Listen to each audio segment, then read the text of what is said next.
በማስረጃ አውራ። ለምሳሌ ደብተራ ማለት ነው። እስኪ ከዚህ እንጀምርሽ። ደብተራ ማለት አየለ ትርጉሙንም ሳታውቁት ዝም ብላችሁ የምትናገሩት ነገር አለ። ደብተራ ማለት ነው አየለ።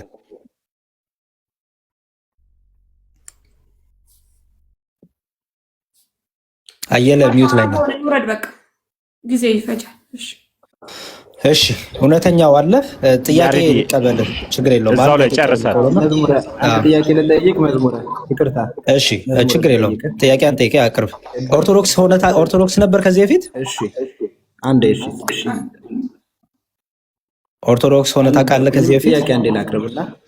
እሺ አላውቅም። አታውቅም? ኦኬ እሺ ቅድም በንግግሮች መሀል ያነሳው ነገር ነበር። ለምሳሌ አንድ ሰው ኦርቶዶክስ ነው የምንለው አምስቱን አዕማደ ምስጢራትን ተምሮ ሌሎችንም ነገሮች እያብራራልን ነበረ። በቤተክርስቲያን ውስጥ ማለትም በሐዋርያት ዘመን በነበረችው ቤተክርስቲያን አሁን ጌታን ሰው ሲቀበል እጁን አንስቶ ክርስቶስ ኢየሱስን የመቀበሉን ሂደት የወቀስክበትን ፓርት ማለት ነው። ሐዋርያት ክርስቶስ ኢየሱስን ከሰበኩ በኋላ በተለይም በሐዋርያት ስራ ላይም በምናገኘው ኩነት ውስጥ ጳውሎስም ወንጌሉን እየሰበከ በዞረበት ሂደት ውስጥ ክርስቶስ ኢየሱስን መቀበል ኢንስታንት ነበረ ወይስ ደግሞ ቁጭ በሉ ተብለው ነበረ ቆይተው ጌታን የሚቀበሉ የነበረው? እሺ እንግዲህ መጽሐፍ ቅዱሱ ሲያስቀምጥልን ሀሳቦችን በጥቅል እያደረገ ያስቀምጣል። በዝርዝር የሚያስቀምጥበት አለ። ለምሳሌ የሐዋርያት ስራ እናንብብሽ። የሐዋርያት ስራ ምዕራፍ 2 ቁጥር 38 ላይ አንድ የምታገኘው አለ። ሐዋርያቱ ልሳን ተቀበሉ፣ በአዲስ ቋንቋ ሰው በሚሰማ ቋንቋ ተናገሩ። ከዛ በኋላ ስለ ክርስቶስ መከራ፣ ሞት ተናገሩ። ከዛ የሰሙ ሰዎች ልባቸው ተነካ ይላል ከቁጥር 37 ላይ። ይህንንም በሰሙ ጊዜ ልባቸው ተነካ፣ ጴጥሮስንና ሌሎችንም ሐዋርያት ወንድሞች ሆይ ምን እናድርግ አሏቸው። ልባቸው ተነካ። ስለዚህ ምን እናድርግ አሉ። ተቀበሉ፣ የሰሙትን ነገር አመኑ ማለት ነው። ስለዚህ ምን እናድርግ ቢሏቸው ምንድን ነው ያላቸው? ጴጥሮስም አንደኛ ንስሐ ግቡ አላቸው። ንስሐ ግቡ። ሁለተኛ ደግሞ ኃጢአታችሁ የሚሰረይ ዘንድ እያንዳንዳችሁ በኢየሱስ ክርስቶስም ተጠመቁ፣ ከዛ ደግሞ መንፈስ ክርስቶስ ትቀበላላችሁ አላቸው። የተስፋው ቃል ለእናንተና ልጆቻችሁ ጌታ አምላካቸው ወደ እርሱ ለሚጠራቸው በሩቅ ላሉ ሁሉ ነውና አላቸው። በብዙ ቃልም መሰከረ፣ ብዙ አስተማራቸው ይላል። አየኸው? አሁን በዚህ ክፍል ላይ ስታነብ በቃ አይናችሁን ጨፍኑ እጃችሁ ወደ ላይ አድርጉ አልተባሉ አይደል? ንስሐ ግቡ ተባሉ፣ ተጠመቁ ተባሉ ለኃጢአት ስርየት። ከዛ ደግሞ በጣም በብዙ ትምህርትም ደግሞ ረጅም ትምህርትም አስተምሯቸዋል ይላል። ከዛ በኋላ ምን ይላል? ቃሉንም የተቀበሉ ተጠመቁ፣ በዚያ ቀንም ወደ 3000 የሚያህል ነፍስ ተጨመሩ ይላል አይደለ? ያው ቀን ነው አይደለ? 3000 ነፍስ የተጨመሩ። አዎ በዚያ ቀን የተጨመሩት። ይሄ ማለት ግን ዝም ብሎ አይደለም። በቃ አምኛለሁ ስላሉ ብቻ አይደለም የዳኑት። ኦኬ በቃ አሁን ልክ እንደምታውቀው እዚህ ሚዲያ ላይ ምን ነገር ተለምዷል። በቃ አንድ ቁጥር ጻፉ ግቡ ይባልና በቃ አይንን ጨፍን ድናል ጸድቃል ይባላል። እንደዚህ አይነት ድነት የለም። ሰው ንስሐ መግባት አለበት። ሰው ቁጭ ብሎ የሚማርበት ጊዜ ያስፈልገዋል። ባለመማራችን አይደለም ምስቅልቅል እዚህ ቲክታክ ላይ የምታየው ድራማ የበዛው። አንዳንድ ሰው ዝም ብሎ ክርስቶስን መቀበል እኮ ስንል ኢየሱስ ክርስቶስ ጌታ እንደሆነ በልብ ብታምን እግዚአብሔርም ከሙታን እንዳስነሳው በአፍህ ብትመሰክር የሚለውን የመጽሐፍ ቅዱስ መርህ ተከትለን ነው። አንድ ሰው ኢየሱስ ጌታ እንደሆነ ሊቀበል ይገባዋል። ኢየሱስ ክርስቶስ የአብ ልጅ እንደሆነ ሊያምንና ሊያውቅ ይገባዋል። እግዚአብሔር ከሙታን እንዳስነሳው ማለትም ክርስቶስ ለኃጢአቱ እንደሞተ እንደተነሳ ሊቀበልና ሊያምን ይገባዋል። ሳይማር ይቀበላል እኮ ሲጀምር እምነት በመስማት ነው፣ መስማትም በእግዚአብሔር ቃል ነው። ሳይሰሙ ደግሞ ማንም ሊያምን አይችልም። የሚሰሙትን ደግሞ እውነት ሲመሰክሩት እኮ የሚሰሙትን እውነት ሲመሰክሩት መዳንን ይቀበላሉ። መዳኑ ሳይማሩ ነው ወይ መሰክሩት ነው የምልህ እኮ ትምህርታቸው የምናስተምረው ሐዋርያቱም የሰበኩት ወንጌልን ብለው ያስተማሩት ትምህርት ምንድን ነው? አሁን አምስቱን አዕማደ ምስጢራትን ለማስተማር ምናምን እኛም እኮ ቤታችን ውስጥ የደህንነት ትምህርት አለን፣ የደቀ መዝሙር ትምህርት አለን፣ የክትትል ትምህርት አለን፣ የአገልግሎት ትምህርት አለን፣ የተለያዩ ትምህርት ሂደቶች አሉ። ከዛ በኋላ መጽሐፍ ቅዱስ ጥናት አለን። በህብረት ተይዞ የሚኬድባቸው የራሳቸው ሂደቶች አሉ። ትምህርት የሌለበት ቤተክርስቲያን የለም። ሜል ላይን ከሆኑ ቸርቾች ጋር ነው እያወራሉት። ሜል ላይን በሆኑ ቸርቾች ትምህርት የሌለበት ሰው እንደመጣ ዝም ብሎ እንትን የሚባልበት። የማስተማሩ ጥቅሙ ምንድነው? እውነተኛ የማስተማሩ ጥቅሙ ምንድነው? የማስተማር ጥቅሙ ምንድነው? ቤተክርስቲያን የተሰጣት አንድ አገልግሎት ስለሆነ ሰው በእግዚአብሔር እውነት ውስጥ ወይም በተቀበለው የእግዚአብሔር እውነት ውስጥ ተተክሎ እንዲኖር። በጣም ጥሩ። ስለዚህ የሚኖርበትን የሚገባበትን ህይወት እንዲያውቅ አይደለ? በሚገባ። ይሄ ደግሞ በሂደት በረጅም ፕሮሰስ ያውቀዋል ማለት አንዱ እንጂ። ስለዚህ አሁን ለምሳሌ እኔ ዛሬ ምንም ሳሰብከኝ ምንም ሳታስበቃ ኢየሱስ ጌታ ነው ስላልከኝ አሜን ቤሰ ተቀበልኩ ድኛለሁ። ምንም ሳልሰብክ ሲጀመር አሜን ብለህ አትቀበለው። አይ በቃ ኢየሱስ ጌታ ነው አልከኝ፣ ኢየሱስ ተሰቅሏል ሞቷል አልከኝ። ከዛ አሜን ብዬ ተቀበልኩ፣ እውነት ነው አልኩኝ፣ ዳንኩኝ እኮ ነገርኩህ እኮ የምንሰብከው ኢየሱስ ጌታ እንደሆነ፣ ስለ ሰው ልጆች ኃጢአት በደል መተላለፍ ወደ ምድር እንደወረደ፣ ሰዎችንም ደግሞ ሊያድን በመስቀል ላይ እንደተሰቀለ እንደሞተ፣ በሶስተኛውም ቀን እንደተነሳ፣ ወደ እግዚአብሔርም ወደ ሰማይም ከፍ ከፍ እንዳለ፣ እንዲሁም ዳግም ተመልሶ እንደሚመጣ ገባኝ። እሱን ሰበከኝና አሜን አልኩኝ። እግዚአብሔር ልጅ እንደሆነ እናወራለን። አሜን እሱን ተቀበልኩና አሜን አልኩኝ። በቃ አሜን ብዬ ስቀበል ዳንኩኝ በቅስፈት በሚገባ በልጁ በሚያምን አይፈረድበትም። በማያምን በልጁ ስላላመነ አሁን ተፈርዶበታል ይላል። ሳልጠመቅ ከሞቱና ከትንሣኤው ጋር ሳልተባበር ድናለሁ። እሱ ደግሞ ነገረ ድህነትን በተመለከተ ያለ የጥምቀት ትምህርት ደግሞ ራሱን የቻለ ሌላ ሰፊ ኖ የጠየኩ እሱ አይደለም። የጠየኩ ከክርስቶስ አንዴ ስማኝ፣ ከሞቱና ከትንሣኤው ጋር ሳልተባበር አንድ ሳልሆን እድናለሁ። ከሞቱና ከትንሣኤው ጋር የምትተባበረው አንድ የምትሆነው ክርስቶስን የምትለብሰው ዳግም የምትወለደው ከውሃና ከመንፈስ ነው። ይህም ማለት ደግሞ በሕዝቅኤል 36 በተብራራው መሰረት በንጹህ ውሃ መረጨት ከኃጢአት ስትታጠብ፣ ይህም ማለት በጥምቀት አይደለም። በምንድን ነው ዳግም የምትወለደው? በምንድን ነው? የኃጢአትን ስርየት የሚያስገኘው የልጁ የክርስቶስ ኢየሱስ ደም ነው። እዚህ ጋር ተጠመቁ ለኃጢአት ስርየት የተባሉት ሐዋርያት ስራ ላይ ምን አይነት ጥምቀት ነው? በኢየሱስ ክርስቶስ ስም መጠመቅን ሐዋርያት የገበሩት ወይም ደግሞ ሐዋርያት ያከወኑት ጉዳይ ሆኖ ስናገኘው፣ ኧረ እኔ የጠየኩህ እሱን አይደለም። በኢየሱስ ክርስቶስ ስም ነው ተጠመቁ የተባሉት። በኢየሱስ ክርስቶስ ስም መጠመቅ ማለት በኢየሱስ ክርስቶስ አምኖ መዘፈቅ ነው። በምን የውሃ ጥምቀት ነው ብቻ ነው? የውሃ ጥምቀት ነው አይደለም? እዚህ ሐዋርያት ስራ ላይ ምዕራፍ 2 ላይ ያለው የውሃ ጥምቀት አይደለም? ሁሉም በኢየሱስ ክርስቶስ ስም ተጠመቁ የሚሉ ክፍሎችን ዲፕሊ ብናያቸው እኔ እያንዳንዱን ከሐዋርያት ስራ ጀምሮ ለምሳሌ ሐዋርያት ስራ ምዕራፍ 2 ላይ ተጠመቁ የተባሉት የውሃ ጥምቀት ነው ወይስ አይደለም? በክርስቶስ ኢየሱስ ማመንን ተጠመቁ የተባሉት የእምነት አልገባኝም። ምንድን አለ ተጠመቁ ማለት ከክርስቶስ ጋር መተባበር። ለምሳሌ ማነው እንደዚህ ብሎ የፈታው? ማነው እንደዚህ ብሎ የፈታው? ንገረኝ። ቆይ እሱን ይቅርታና ማነው እንደዚህ? ምክንያቱም የአንተው መጽሐፍ አዲስ መደበኛ ትርጉም የውሃ ጥምቀት ነው የሚለው። መዝሙረ ጥምቀት ምን ማለት ነው? ቆይ ጥምቀትን ማናውቀዋለን። መነከር መዘፈቅ ማለት ነው። አሁን የጠየቁት ጥያቄ አጥምቁ ብሎ ኢየሱስ አዟቸዋል ሐዋርያትን። የሐዋርያት ስራ ምዕራፍ 2 ላይ ያለው የውሃ ጥምቀት አይደለም ያልክበትን ማነው እንደዚህ የተረጎመ? ምክንያቱም የአንተው ቤተ እምነት መጽሐፍ የውሃ ጥምቀት ነው የሚለው። የእኔ ቤተ እምነት አይደለም እያወራ ያለሁት። ኢየሱስ ሐዋርያቱን በኢየሱስ ብሎ አዟቸዋል ወይ? እየሰማኝ ነው ወንድም አለ።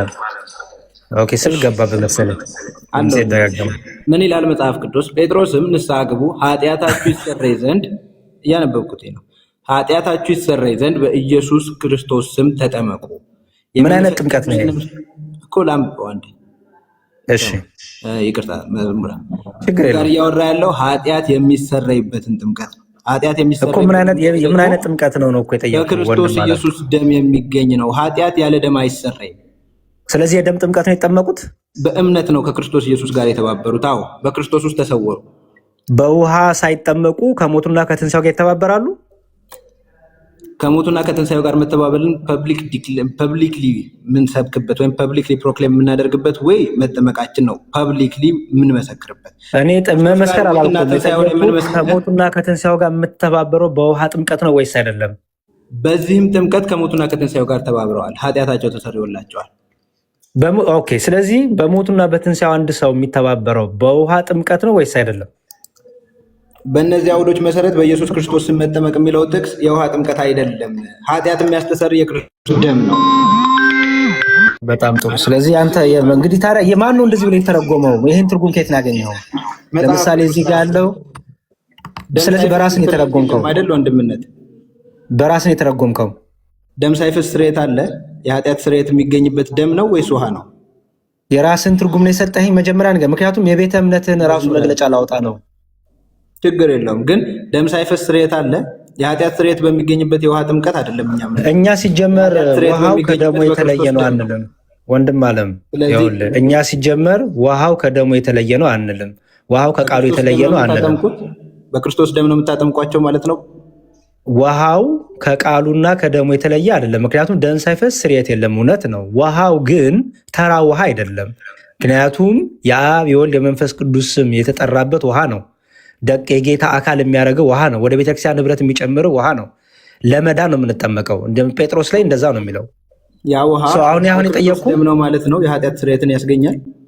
ምን አልከኝ? ያ ውሃ የክርስቶስ ደም ነው ማለት ነው አልኩኝ። እስቲ እኔ አልኩኝ ስል ሰምተኸኛል። የሚያስገኘው የክርስቶስ ኢየሱስ ደም ነው ተባባልን አይደለ? ምክንያቱም አዎ። ስለዚህ ውሃው ከምን የተለየ አይደለም አልኩ።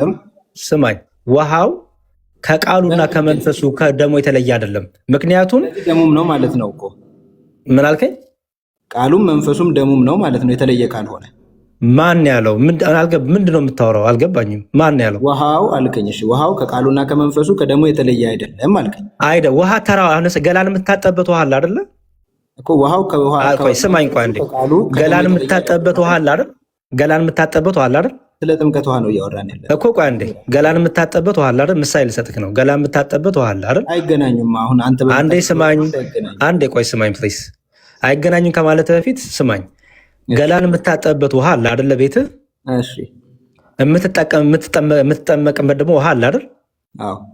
ኦኬ። ሁለቱ የመልክም የቅርጽም ልዩነት የላቸውም አይደል? አዎ። ምንድነው ግን ታዲያ የሚለየው? ያ ገላን የምታጠበት ውሃ ለምንድን ነው ከክርስቶስ ከሞቱና ከትንሣኤው ጋር አንድ የማያደርግህ? በጣም ጥሩ። አሁን እሱ ፐብሊክሊ ምስክርነት ነው እያልን ነው። ኮመንሊ ከክርስቶስ ኢየሱስ ሞትና ትንሣኤን ፐብሊክሊ የምንመሰክርበት ነው ስፍራው እያልን ነው። እሱን በደንብ እናብራራለን። አሁን ቅድም የጠየቅኩኝን መልስልኝ። ቆይ አንዴ፣ አልመለስክልኝም። ይቅርታ። ቤትህ ገላን የምታጠበት ውሃ አንዴ ስማኝ። መልሱ እዛው ስላለ ነው። እዛው ስላልሆነ ቤትህ ገላን የምታጠበት ውሃ ለምንድን ነው ከክርስቶስ ከሞቱና ከትንሣኤው ጋር አንድ ያላረገ? በጣም ጥሩ። እሱን በቤተክርስቲያን ስርዓት ውስጥ እናወራዋለን። አሁን የጠየቅኩኝ መልስ እዚሁ ላይ ነው መልሱ ያለው። ይሄ መልስልኝና መልሱ እዚህ ውስጥ ነው ያለው። እባክህ መዝሙር፣ ውሃው ከመንፈሱ ከቃሉና ከደሙ መልሱ እዚህ ውስጥ ነው ያለው። ይኸውልህ ወንድሜ፣ እየመለስኩልህ እኮ ነው። እየመለስኩልህ ነው። ይኸውልህ ስማኝ። እኛ ለምሳሌ በቃ ልመልስልህ፣ ችግር የለውም። ያንተ መመለስ ካልፈለግ አሁን ይህንን በትክክል መልስልኛ። ውሃው ከደሙ ከመንፈሱና ከቃሉ የተለየ ስማኝ፣ ልመልስልህ። አዎ፣ ለዛ ነው አንድ የምናደርገው ለኃጢአት ስርየት የሚሆነው። ቆይ ስማኝ፣ ለኃጢአት ስርየት የምንጠመቀው ለኃጢአት ስርየት የሚሆነውም ከክርስቶስ አንድ የሚያደርገን ውሃው ለምንድን ነው ቢባል እቤታችን እንዳለው ሸዋር ውሃ አይደለም። እቤታችን ያለው የሸዋር ውሃ ገላን የምታጠበት ውሃ ከመንፈሱ ጋር አንድ የሆነ አይደለም። ኦኬ፣ ዳግም የሚወልድ አይደለም። ከውሃና ከመንፈስ ካልተወለዳችሁ በቀር የሚለውን ውሃ አይደለም ቤት የምታጠበት። ኦኬ፣ ያ ውሃማ ውሃ ነው። ይሄም አንዴ ልመልስልህ፣ እየመለስኩልህ እኮ ነው እኮ በትክክል። አሁን ሶስቱን ልመልስልህ፣ መንፈሱን፣ ቃሉ ልመልስልህ፣ እየመለስኩልህ ነው። ኦኬ፣ ሶ ዴይሊ ሻወር የምትታጠበት ውሃ ከክርስቶስ ጋር አንድ አያረግህም። ከሞቱና ከትንሣኤው ጋር አንድ አያረግህም። የኃጢአት ስርየትም አይሰጥህም። ዳግም አያወልድህም። ለምን? ውሃ ብቻ ነው። በቃ ተራ ውሃ ነው። ጀስት ፕሌን ወተር ነው። ይሄኛው ውሃ ግን ከክርስቶስ ጋር እንደሚያደርገን ለምንድን ነው? ከሞቱና ከትንሣኤው ጋር ህብረት እንድናደርግ የሚያደርገን ለምንድን ነው? የክርስቶስ ደቀ መዝሙር እንድንሆን የሚያደርገን ለምንድን ነው? ከውሃና ከመንፈስ እንድንወለድ የሚያደርገን ለምንድን ነው? ውሃው ውሃነቱን ትቶ ነው? አይደለም። የቅርጽ ለውጥ የከለር ለውጥ መጥቶ ነው? አይደለም። ይልቁንም በዚህ ውሃ ውስጥ በአብ በወልድ በመንፈስ ቅዱስ ስም የተጠራበት ይህ ውሃ የተባረከው ይህ ውሃ ብቻ አይደለም።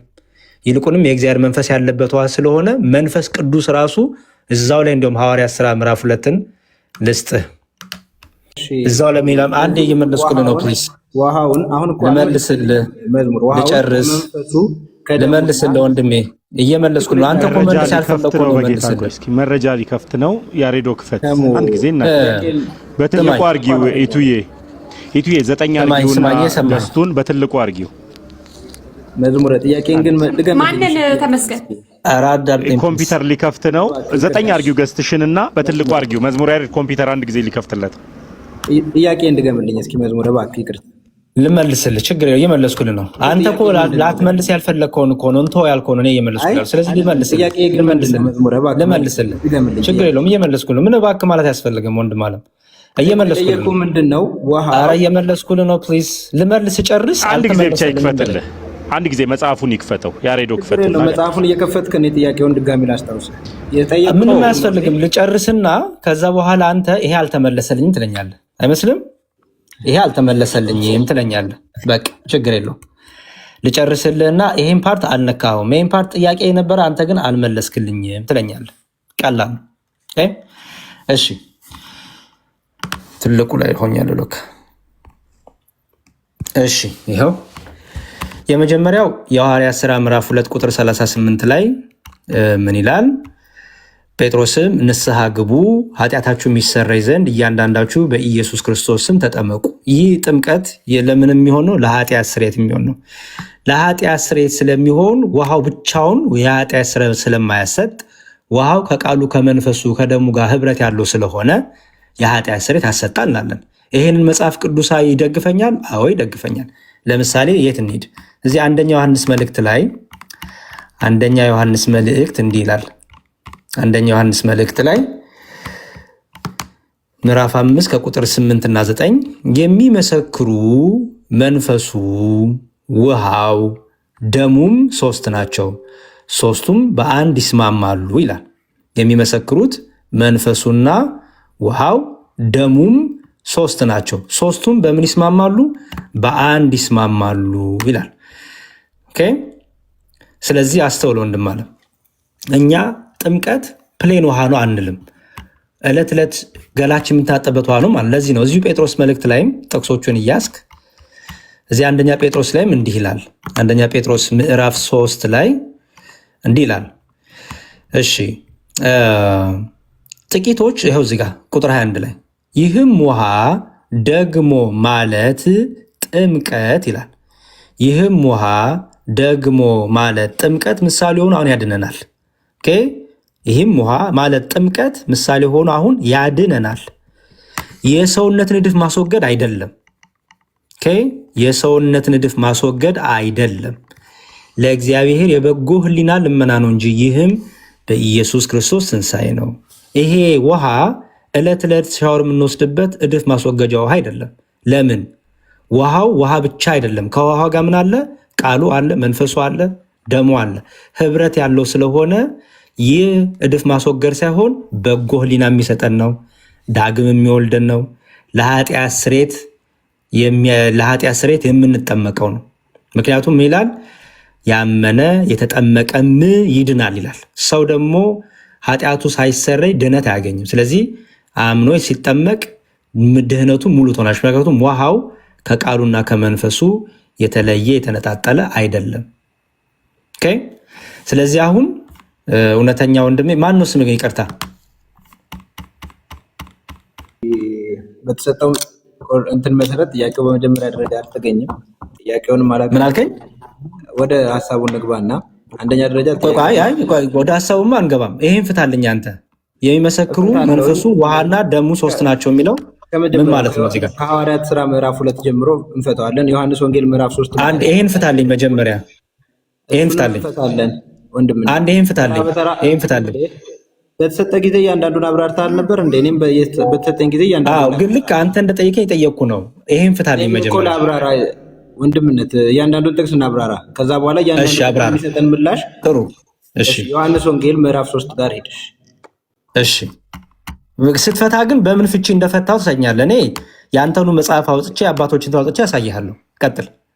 እሺ ስለዚህ እዚህ ጋር ሰው ከውሃና ከመንፈስ ካልተወለደ በቀር እግዚአብሔርን መንግስት ሊያይ እንደማይችልና ሰው ከውሃና ከመንፈስ መወለድ እንዳለበት ይህም ዳግመኛ ልደት እንደሆነ ይነግራቸዋል አይደል ክርስቶስ? እውነት ነው። ቁጥር 10 ላይ ምን ይለዋል? ምን ይለዋል? አንብብልኝ እሱ ጋር። ይኸው ከፍቼ እላለሁ እኮ። ኢየሱስም መልሶ እንዲህ አለው፣ አንተ የእስራኤል መምህር ስትሆን ይህን አታውቅምን አለው። ስለዚህ ለኒቆዲሞስ እያወራው ያለው ትምህርት የእስራኤል መምህራን የሚያውቁትን ትምህርት ነው ወይስ አይደለም? አልገባኝም ምን እያልክ እንደሆነ። ኢየሱስ ክርስቶስ በዚህ ምላሹ ውስጥ ማለትም አንተ የእስራኤል መምህር ስትሆን ይህንን እንዴት አታውቅም በሚል ምላሹ ውስጥ ያስተማርኩ የእስራኤልን መምህራን ትምህርትን ነው እያለው ነው ወይስ ደግሞ አብራራው ወንድሜ፣ አብራራ፣ እንደኔ አብራራ፣ ጥቅሱን አብራራ ትምህርት። ስለዚህ ኢየሱስ ክርስቶስ ለኒቆዲሞስ ስለ ዳግም ውልደት በተመሰረተበት መንገድ ወይም ዳግም ውልደትን ባስተዋወቀበት ትምህርት ውስጥ አንድ ቁልፍ ነገርን ነግሮታል። ኒቆዲሞስ ይህ እንዴት ይሆናል ብሎ በጠየቀው ጊዜ ወይም ይህ እንዴት ሊሆን ይችላል ብሎ በጠየቀው ጊዜ አንተ የእስራኤል መምህር ስትሆን ይህንን እንዴት አታውቅም? ለአንድ የእስራኤል መምህር ዳግም ውልደትን በዮሐንስ 3 ላይ ያስተማረው ነው ማለት ነው።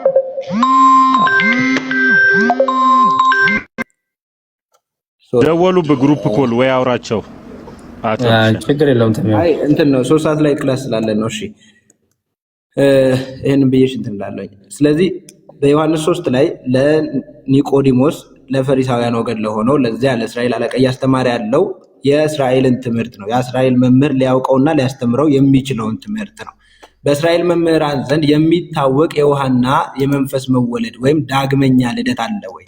እስራኤል እንደ ሕዝብ ከተበተነችበት ዳግመኛ የተሰበሰበችበት ሴናሪዮ አለ ወይ ብለን ደግሞ እናጠናለን። ምክንያቱም ለአንድ የአይሁድ መምህር ይህ ጉዳይ ግልጽና የሚታወቅ ስለሆነ እግዚአብሔር በትንቢተ ሕዝቅኤል ምዕራፍ 36 ላይ ከቁጥር 25 ጀምሮ እንደዚህ ይላቸዋል። እስራኤልን እንደተበተነች ክፈተው ከቻልክ መዝሙረ ሕዝቅኤል 36 ምዕራፍ 36 ዳግም ልደት የሚለውን ነው የምታሳየኝ አይደለ? አዎ ዳግም መወለድ የሚለውን አዎ ሂድ ዳግም መውለድ በትንቢተ ሕዝቅኤል ላይ እሺ፣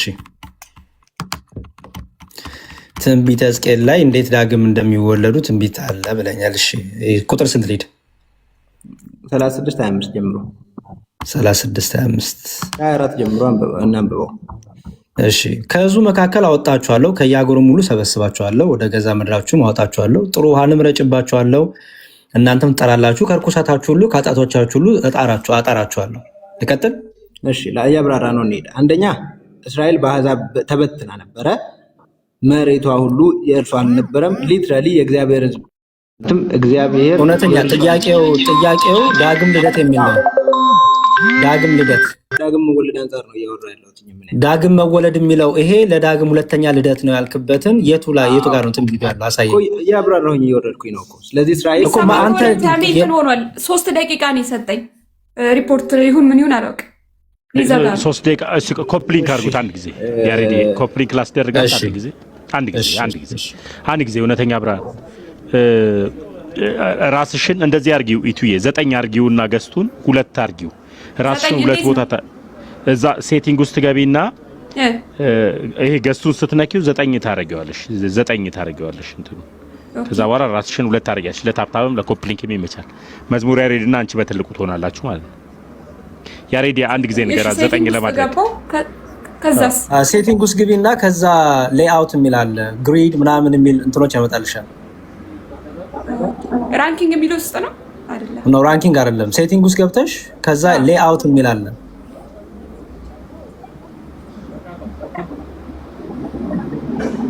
ወይም አንድ ጊዜ ሙሉ ሞዴሬተር ስጭኝና እኔ ላስተካክል። እንደዛ ካልሆነ አይቻልም።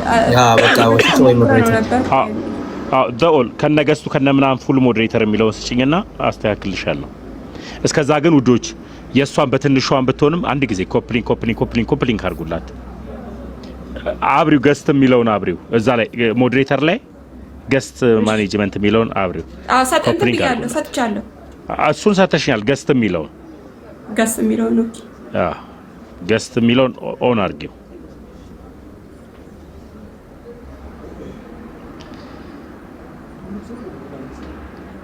ገስት የሚለውን ኦን ስታበሪው አስተካክለዋለሁ። አሁን ያሬዲዬ እሷም እንድትማር እንትን እንድንል እንቀጥል።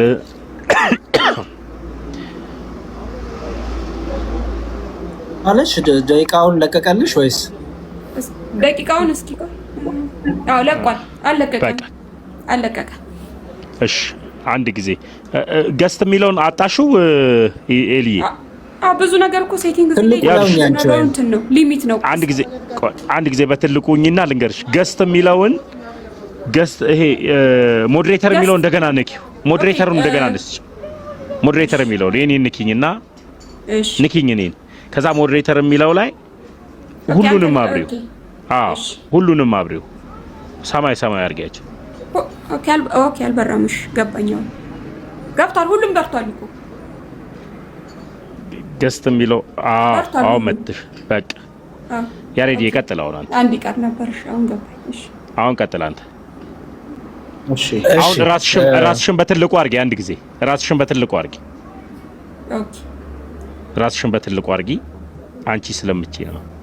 ከዛ በኋላ ያሬድን እንደዚህ ስነካውና እኔ ይሄው አሁን ሁለታችሁ በትልቅ ሆናችሁ ማለት ነው።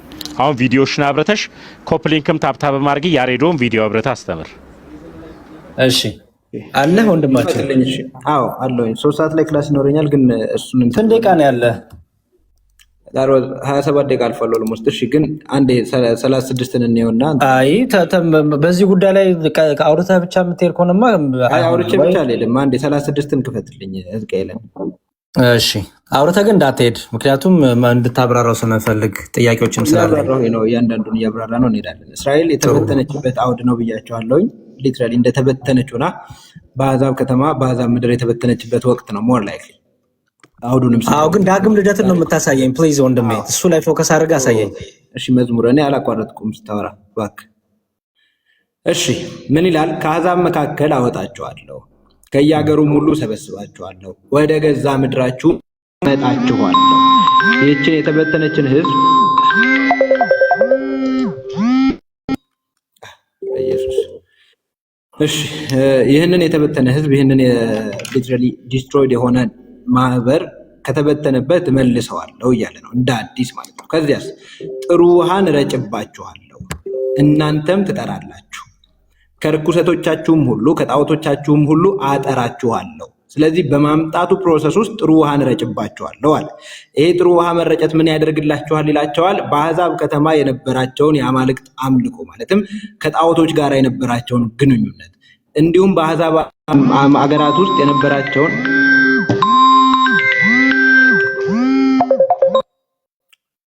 ሶሪ በጣም ይቅርታ ግን ጌታ በአሕዛብ አገራት ችግር የለውም ወይ አንዴ ልጨርስና እንትን ልበል። ጨርሰህ እንዴት ትሄዳለህ ወንድሜ? ጨርሰህ ከሄድክማ ምኑን ጥያቄ ነው? መዝሙር አብራርተሃል እኮ አንተ። ምንም ለአብራራ ፍቀድ። ኖ ይሄ ጥቅስ ላይ እንደዚህ ብለህ ተናግረህ ሄደህ ቻሌንጅ አደርጋለሁ። ምክንያቱም ያንተው መጽሐፍ ራሱ እንደዛ አይፈታውማ። የአንተ መጽሐፍ የምትለውንም እናየዋለን። ችግር የለውም። ይሄ አዲሱን ወደኛ ትርጉም እጅ ላይ የለም። ወንድምነት እባክህ አታቋርጠኝ። መዝሙር እያወራሁኝ ነው። አውዱን ተከትለን እንስማ። ከይቅርታ ጋር ወንድማችን እየረበሽክ ነው እንጂ ልክ ካልሆነ ያወራሁበት አውድ ልክ ካልሆነ በአውዱ ትሞግተኛለህ። እሺ እኔ በራስ መጽሐፍ እኮ ትርጉም እኮ ትክክል አይደለም ነው እያልኩ ያለው። በመድኃኒዓለም አንተ ስታወራ እኮ ምንም በእናንተ መጽሐፍ በምን መጽሐፍ ምናምን ውስጥ አልገባም። እያወራሁ ያለሁትኝን በአውድ ነው እያወራሁ ያለሁትኝ። አውዴ ልክ ካልሆነ ትሞግተኛለህ። ጥሩ ቀጥል። እሺ ችግር የለውም። ስለዚህ እስራኤላውያን ተበትነዋል። ወደ አሕዛብ አማልክትን ወደሚያመልኩ በአሕዛብ ምድር እየተመላለሱ ነው ያሉት።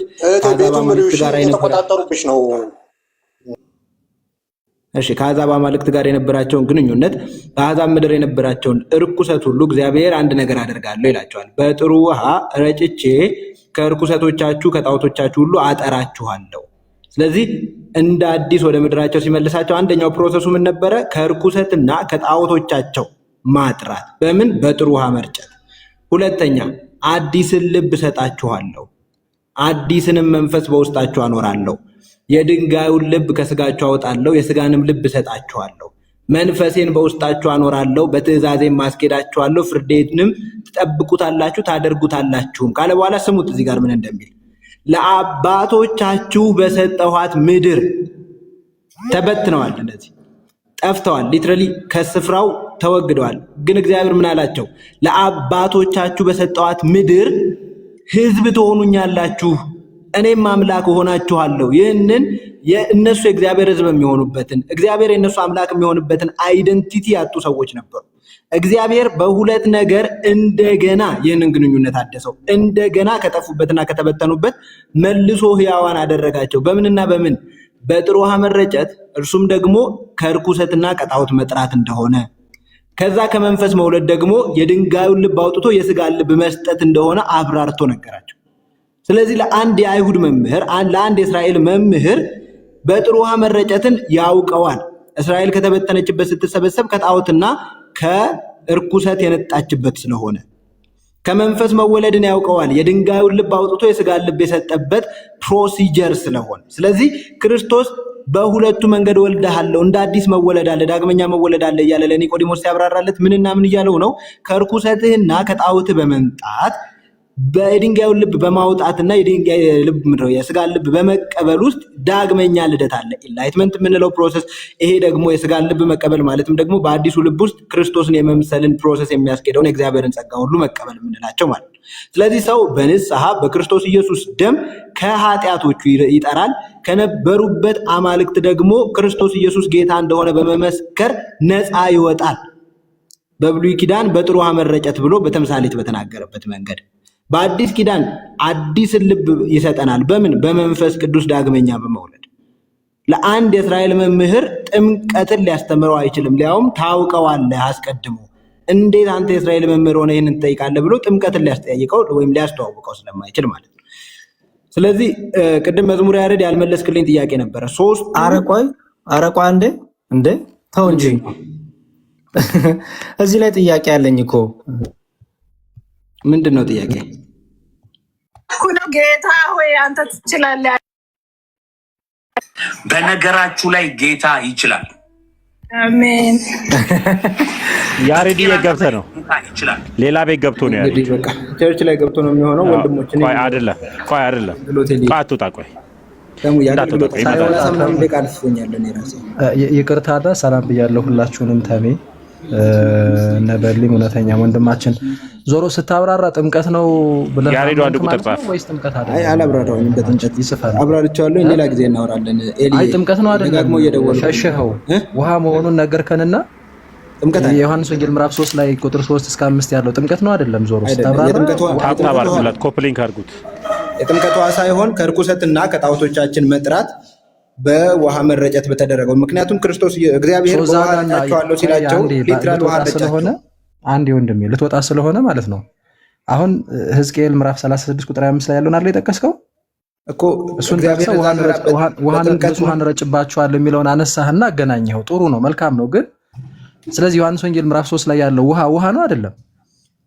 ወንድምነት ክርስቶፈር እዛ ጋራ ክርስቶስ ማን ነው? እግዚአብሔር በሕዝቅኤል ትንቢት መሰረት ጥሩ ውሃን ረጭባቸዋለሁ ያለው ጥምቀትን ነው እንዴ? እየጠየኩ መልሰህ ለምን ጠይቀኛለህ? አንተ ያገናኘው እኮ አንተ ነህ።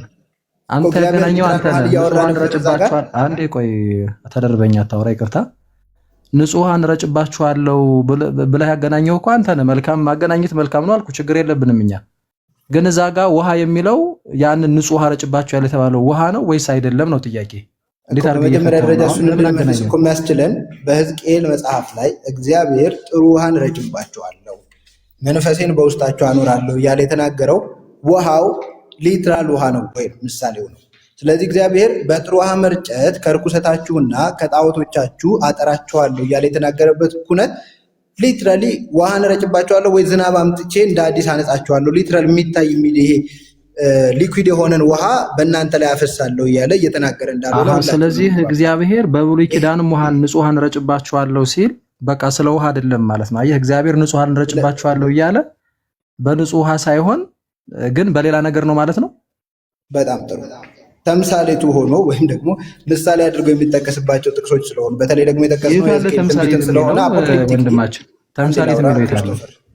አይ ተምሳሌት የሚለው የት አለ? በጣም ጥሩ የሕዝቅኤል መጽሐፍ